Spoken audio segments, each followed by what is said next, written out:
Hey, it's Chris, and welcome to the Between Dreams podcast. We're on a mission to share stories and inspiration of people who are not just dreaming about things, but making them happen. It's about taking action, and today, our guest, is Mark Shapiro.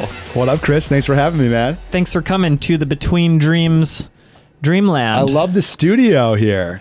What the listeners at home and we here know that it's actually just my living room.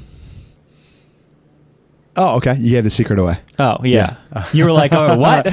We could see on the other side. We've been letting them know that it doesn't take... So that's one of the things is I feel like sometimes people come over here and they're like, oh, that's it? Like, because they see the thing on the wall, because they've seen the podcast or they've seen videos like, and think that there's like a whole studio or something. And then they're like, oh, this is it? It's just because there's a couch right there and there's like stuff pushed out of the way.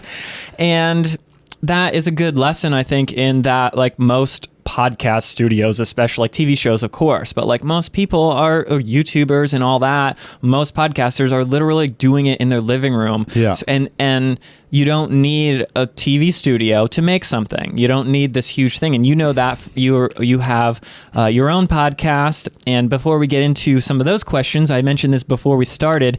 This is the first time we're meeting in person. Yes. And I, on purpose, didn't dig too deep into your world so that I had actual curiosity and that I could learn from you. So I'll be learning. If it feels like I'm rambling a little bit, it's because we're actually being curious and learning. So before we get into, I have a handful of questions for you. Sure, but before I'm an open book. Before we get to those, what do you have... if someone had never heard of you or seen your stuff, what is your quick recap? I know you're laughing because that's like the worst question to ever answer, and I hate answering it. But it's interesting to me to see how people package their own world. It is really interesting, and there's so many different ways to answer that question. And some people take the time to write it out. And so they know when that question is coming, what do you do, or what's your purpose, that they'll have the most eloquent answer. And I'm not one of those people. So I'm going to wing it. And you hate yourself every time that you don't have it prepared. I'm the same way because people are like, you're a juggler. I'm like, I don't like that because that has a thing. And I've never really figured out how to answer it because it's like I don't have a thing of like, oh, I'm not a lawyer. Sure. Or, it's like a thing that doesn't make sense. I feel like you're in the same boat. You have a lot of pieces of the puzzle that require an explanation. Indeed. All right, repeat the question. So explain yourself. Explain myself. So what I want somebody to know if they were just discovering me or discovering my work. Or if they're deciding if they're going to listen to the rest of this. Okay. Convince them all right, no pressure. All right, here we go. Convince them that you have something to listen to. I mean, I'm someone who wears my heart on my sleeve. And I'm very much an open book. And to me, I believe that the easiest way to cultivate connection with another human being, which I think is, I'm not going out on a limb here, we're social animals. We all crave human connection. I feel like the quickest pathway to that is just sharing what's real for us. Like sharing what's real for me, which is like the highs and the lows of life, which are both inevitable. So I love to talk about things that matter to me, that are real. There's a time and a place to talk about pop culture and the news, and I do enjoy those topics as well. But the kind of conversations that I love to have are just getting to know someone and asking people what they think about and what they're most excited about and what they're most afraid of and, what they're dealing with right now, and use that as a way to connect over our shared humanity. There's so many things that I think are left unsaid because we're scared of how we'll look if we, open up and share, maybe an insecurity that we're feeling in the moment.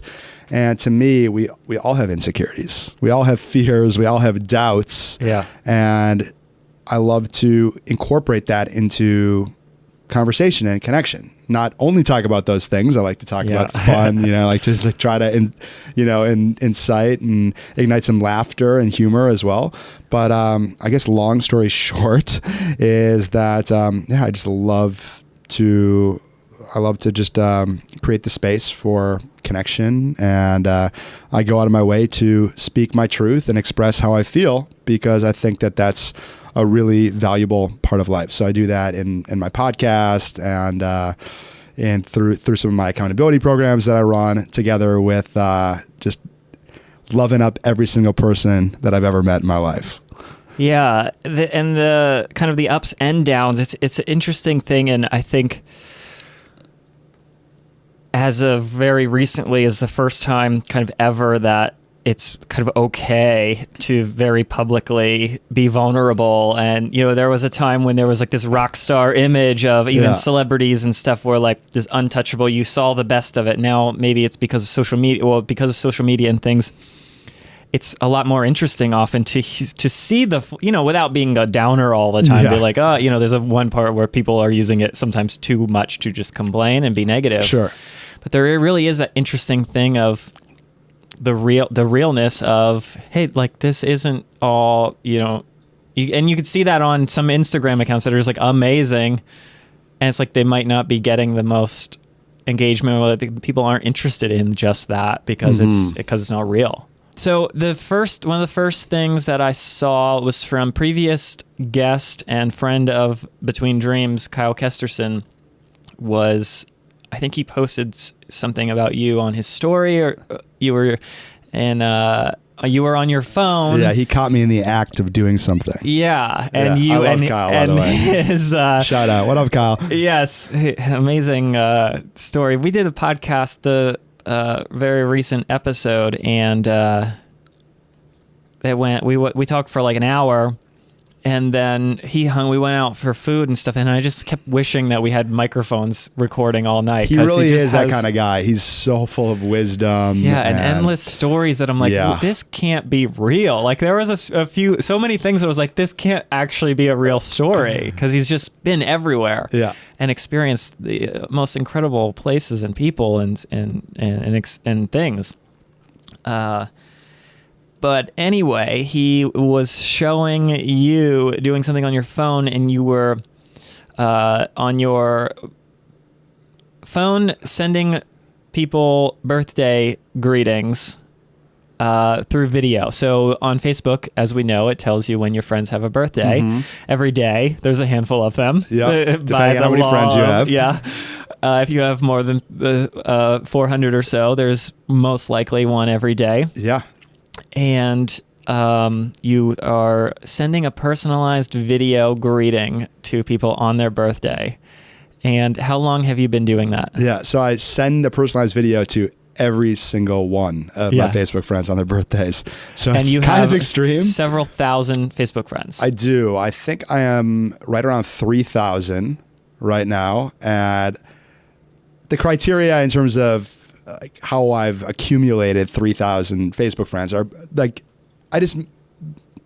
I've met these people in my life, or they have been introduced to me by somebody else. Yeah. So like I usually don't, if I don't know someone or we haven't engaged or connected, I don't usually accept the friend request. Right.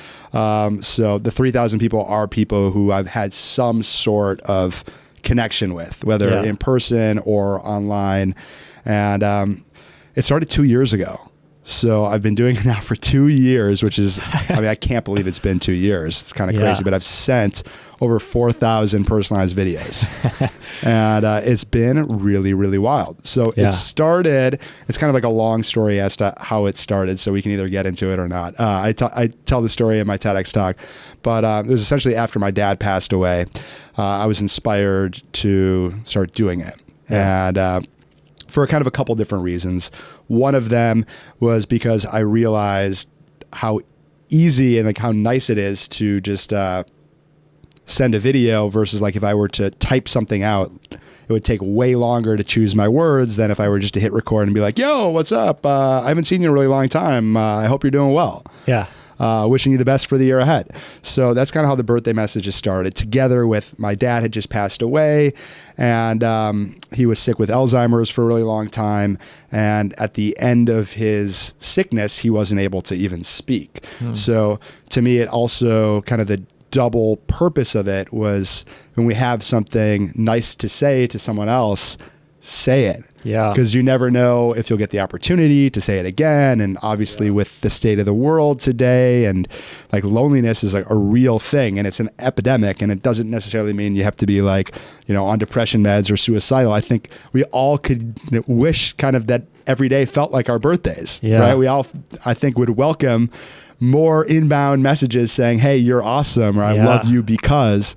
And so I'm just a big advocate of when we have something really nice to say to someone else, to speak our truth. It not only feels good to acknowledge someone else, but it obviously feels amazing as well to receive that kind of love and admiration. Yeah, I feel like people. I recently, somebody called me on the without texting first. Yeah, is that okay? Is that PC? And he. Did you pick up? I forget who it was. Oh, Philip Solomon. And he's like, he called because I was like texting him or something, and he just called. He's like, I'm so old school. I'll call you without texting you that I'm going to call you first. That's and hilarious. It's a funny thing because it almost is like invasive in a way. Now it's like people have this guard up of, you feel weird calling somebody, like you're going to bother them. Like they don't have to answer. Yeah. And I thought about it, how like excited I am when my phone rings and it's like somebody that I know. I'm like, oh, cool. Because like I work by myself a lot of the days, like, people see me up on stage, around all this stuff, but it's like so many days I'm just like here working or like preparing something. Like there could be a day where I don't talk to anybody, or like no one calls. I don't call anyone. I could very easily just be sending emails all day and like literally not talk to a human being. Connection. Yeah.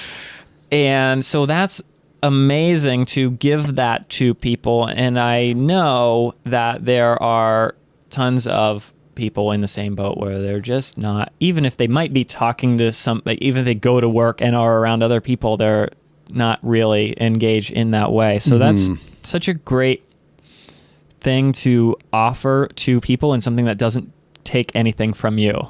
It really doesn't. Sometimes people will say, oh, that's cool that you do that. I would rather have more closer relationships with fewer people. Yeah. Thinking kind of that by sending all these people videos or wishing them like a happy birthday with a really thoughtful message, that all of a sudden there's going to be like an onslaught of people wanting your time or, being invasive. And that has not been the case. I've been doing this for 2 years. I have about 3,000 Facebook friends, and I send probably 7 or 8 of these birthday videos a day. And I'm not asking people for their life story. I'm simply saying, I see it, it's your birthday.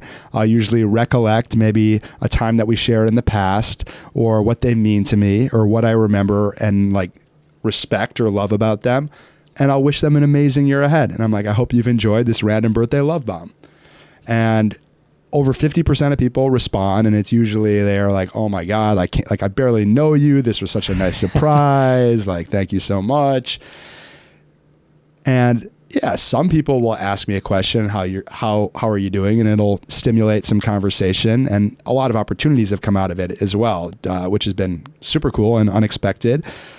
But it hasn't been something that has taken over my life in the sense that I feel like I'm underwater responding to responses to birthday videos. Like that's certainly not the case. So I think that's one of those things that oftentimes people feel that if they were to reach out to more people, then all of a sudden all these people are going to want something from them. That has not been the case. So it's literally something that's a daily ritual for me. It takes me about 10 minutes a day, and it is so incredibly rewarding. I think that it's my most consistent ritual and daily practice. Yeah. More so than even coffee, because there'll be days that I don't drink coffee, and there aren't days that I don't send the birthday videos. So the thing that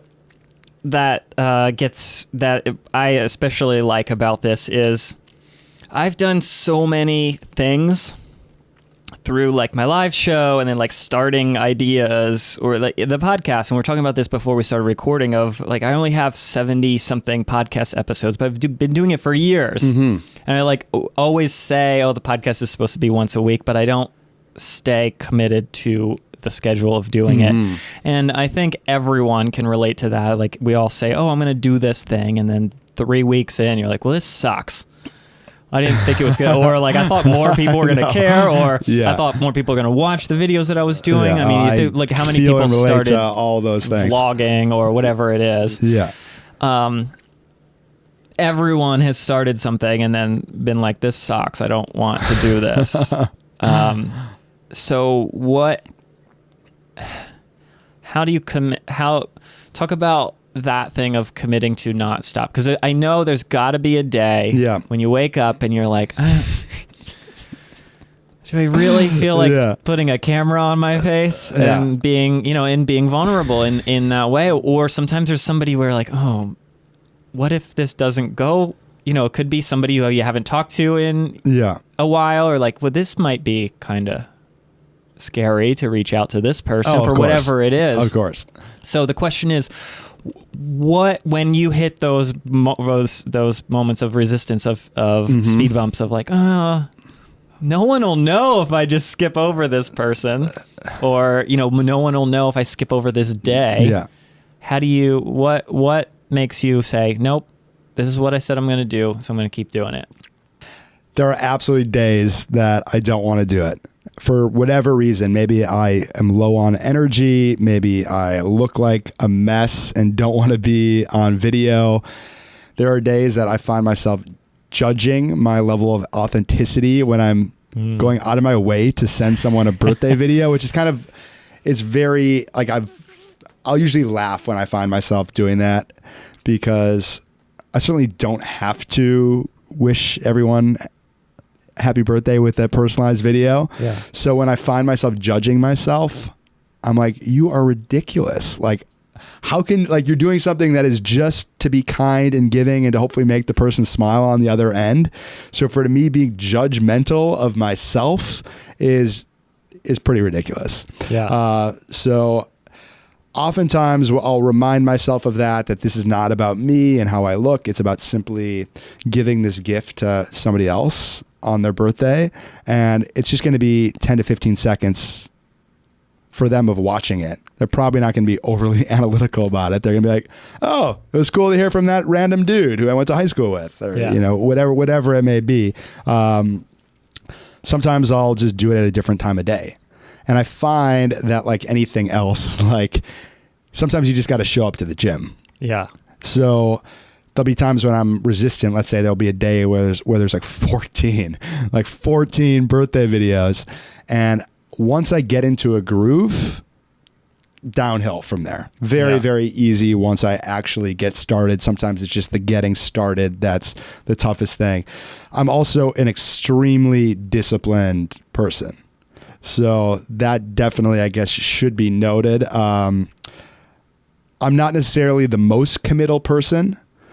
I am very strategic in terms of what I commit to and what I don't commit to. And when I commit to something, I am all in. So I've had my podcast for 3.5 years and I haven't missed a single week. And there have been weeks when, like, I don't know what the hell I'm going to release. And I've found a way to continue despite, waking up on the wrong side of the bed, yada, yada, yada. So how do you decide, and maybe that's, that is one of my problems, is that I agree and say yes to too many things, and I think that comes for me out of like bored. I get bored. I'm excited about new things and getting started on things and ideas. I like ideas and concepts and all these things, and then I get into it, and then I'm like, oh, now it's just work to keep that going. So how do you decide? What's your criteria there for like taking on a new thing? Because you always are evolving and taking on new things, but then without taking on so many new things that it hurts the things that you have committed to already. I think taking inventory of my energy and bandwidth, also kind of measuring it together with excitement and possibility where I think something could go. I think those are some things. To me, one more point about the consistency is it reminds me who I am when I have that level of consistency. Like doing the birthday videos, it reminds me every day that I care about other people. Yeah. You know, it reminds me how easy it is to make a positive impression in somebody else's life. I am someone that I definitely didn't know what my life purpose was. And I think that's an evolving thing. So for me even to say, oh, I've got my life purpose now, I think like, well, I know where I'm at now. I know what I'm working on now. I don't know if that's where I'm going to be in like 5-10 years from now. But what I mean to say by this is that by doing it, it just like is like, it helps me remind myself of like what my code of ethics are and like how I want to treat other people and how I want to be treated. So by doing that every single day, I'm more loving and giving across the board, even when I'm not making the birthday videos as a result of that.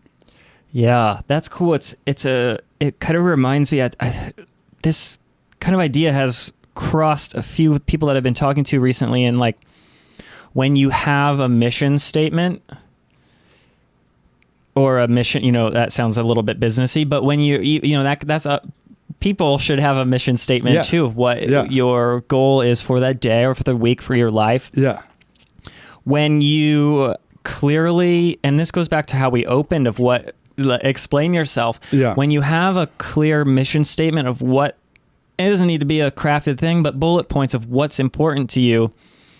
You don't need to worry so much about the individual, like, oh, what am I going to say here? How am I going to type these words out? If the mission statement is strong and you are in your core, then you are free to do things and they will organically be aligned with the mission statement. And that's an interesting thing and that could, I think, helpful to people at home is that some people are like, well, everyone almost that I talk to is like, I don't know what I do it too. I'm like, what's the point of what I'm doing, all this stuff? And sometimes like, well, and then like shifts and stuff. And then when I realize how like scattered I am, it's when everything is kind of falling apart and nothing's aligning and nothing's working because I'm all over the place. But if I just say, okay, well, this is even if it's for the day or for the hour, okay, this is what the mission is for this hour. I'm going to email 30 people and like, whatever the reason is, whether it's for work or anything. And that goes back to the other, like when you have that mission, if it's for the 10 minutes to do the thing, then you can get started. And that was important when you said that once the hardest part is starting and opening the thing. Yeah. And that's everything that my people will know that's where the core of the Just Go thing is get started. Yeah. You know, it's really interesting because when I first started it, there was no means to an end. Yeah. It was just like, I'm friends with all these people. I want to show my appreciation for everyone who's touched me in my life. And I want more love in this world. Like I want to live in a world that has more love. And that's such an easy way to do it. I think the thing that I was meaning to say before, but I forgot, is like, I never knew what my purpose was. Yeah. So I was not someone who was like a virtuoso, like guitar player or like the best singer in the world where it was like obvious like that I was going to be a rock star. I didn't have those kind of things. So I didn't really know what my unique talents and gifts were for so incredibly long, and thinking that my gifts have to be something so tangible, like, oh, I can create the baddest website for you. Right. Like I don't have some of those like skills that are so like apparent that someone would pay for, let alone how to provide value for another human being. So what I have really learned from doing this birthday experiment is how easy it is to provide value for somebody else. Yeah. Simply acknowledging someone's existence and being like, hey, like I remember that time that, that as kids we were like playing around and like I remember we laughed so much and like I think about it from time to time and I think about you. That was such a cool moment. Yeah. And like then you're like, oh my God, like that's so cool. Like I didn't realize that like this person thinks about me and like I'm an important person in their life, or like when this person thinks about me, they're like they think I'm really fun and like smart. Yeah. Like it's such an easy thing to do to provide value for somebody else just by like it's in How to Win Friends and Influence People, the Dale Carnegie classic, relationship building book. His main secret sauce in the book is what people want from each other is just to feel important. Yeah. And it's such an easy thing to do that by simply speaking your truth to someone who you appreciate and telling them why. And so for me, that's been invaluable for me in terms of discovering my self-worth and discovering that I can be an added value and provide value to every single person that I come across in my life by just seeing the gold in them and having the courage to let them know. Yeah. It's great. And I like that particularly in that it doesn't have to be this hard, difficult thing where you don't need to figure out an elaborate plan or thing. It's just literally just that simple. But now there's people listening, and I mentioned this before. We're going to try to keep these at a half hour to keep them tight, and we're coming up on it already. Oh, crap. So double episode. People who are listening, maybe we'll do some bonus stuff afterwards. There's people who are listening right now that are saying, yeah, but you have or you live in LA, so you know more people, or you have a podcast, so you have this opportunity. These people listening, I know, because when I hear stuff like this, I do it. I'm like, yeah, but I don't have the right tools or whatever to do this. Yep. Somebody who's listening who wants to do something like this, do something that, or just in your thing of being real, somebody who feels like they're just like living behind their Instagram account and they want to step out and have more real connections and be more authentic. Yep. What's your take home for them to get started? And maybe they know the steps, but they can't get started because that's the hardest part. What's your message to somebody like that who just feels like they're trapped by this? Yeah, it's a subtle thing, but if you feel like you're trapped by something, you probably are. Yeah. So how can you reframe that in a way that doesn't make you feel trapped, but instead makes you feel empowered? Because of these circumstances in my life, I'm fired up to do what it is that I want. Like, I know that my current situation isn't what I want. So instead of being like, I'm utilizing that as shackles or to feel sorry for myself or to compare, what my relationships look like or the fact that I live in LA to somebody who doesn't live in LA, like, yeah, we can all play that game of comparison. Who wins that game? No one. No one wins that game. So it's like, if you're choosing to look at life through that lens, you're probably already making it harder for yourself. Yeah. And there's always somebody with a bigger house in the Hollywood Hills. Like, no matter what, people are like, oh, you live in LA. And then everyone in LA is like, my house isn't big enough. You don't have enough cars or whatever it is. I mean, not to oversimplify it, but aim to help people. And if you are doing something that helps other people and you listen to other people as to what they want, how they want to be supported, then, there's a great opportunity to go out on a limb and maybe create art that people will buy or to start a business that people will want to, come and do business with. Yeah. Great. So I think the message as well, which I'm glad it kind of landed in this thing of it's perfect for everything that I've been talking about for years and creating my mission in a way is like, just go, get started and use what we have now. We have plenty of tools and like no matter what, especially people, if you're listening to this, you have the internet and you have every tool that you could ever possibly need to do the thing that you want to get out and do. Yeah, I think I've talked a lot about like the value of speaking your truth and expressing yourself, specifically towards other people in this discussion here. And I think that that's one of the most valuable things that we can do. If we have a hope or a desire or a want and need, if we tell other people what that is, that opens up the door for them to help us or to collaborate. So I think it is so important that we speak up, even if we're maybe a little scared to speak our truth about maybe your next business idea or the changes that you want to make in your life. But when you speak those into existence to somebody else, it gives you the opportunity, obviously, to connect with them where they're like, wow, that's really cool. Like, thank you so much for sharing this thing that you're not sharing with everybody, with me. I appreciate that. That creates connection. It also, like, when you start talking about something, like, you're that much closer to, hyping yourself up to hopefully take action. But there's also the accountability piece that if you tell somebody in your life a big idea that you have, I'm going to start this business, or I'm going to start a podcast or whatever it may be, there's a good chance that that person is going to come back to you the next time that they see you, and they're going to ask you the follow-up question. So you've got that built-in accountability system. So I think that speaking your truth is just so invaluable for connection, for getting the ball rolling, for accountability. So I think that's probably the thesis here for me. Yeah. Amazing. Well, thank you for sharing. People that want to check out more of your stuff, where can we find your, if we want to follow, where do you want to send people? Yeah, sure. Instagram is a good place. At Are You Being Real, totally spelled out, is the handle. So it's a good place to start. Cool. Very good. And that's all for right now. Well, go follow Are You Being Real. If you want to follow me, I'm at One Man Variety, and we're going to wrap this up here. Thank you for listening and watching. Thank you for having me, Chris. It's you. Yeah, thanks for coming over. Braved the LA traffic to get here. And it's awesome to connect with inspiring people and share with those cameras and the people that are inside of them. So thank you to you, and thank you to you little people inside the cameras. That's it for now. Goodbye.